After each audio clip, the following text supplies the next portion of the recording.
If you're experiencing FPS drops while playing EAFC 25, follow these steps to help improve your gaming performance. Step 1. Check system requirements. Ensure your computer meets the minimum system requirements for EAFC 25. This includes checking your CPU, GPU, RAM, and storage specifications to confirm they align with the game's needs. Step 2. Update graphics drivers.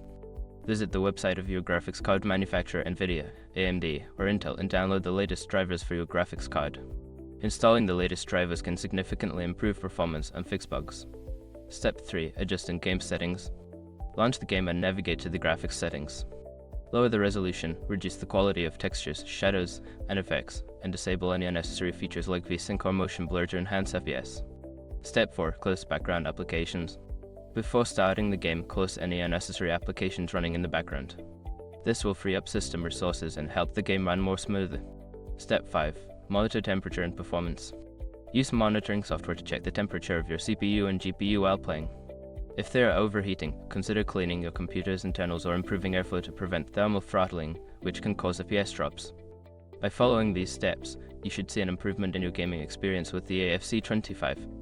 Enjoy your game.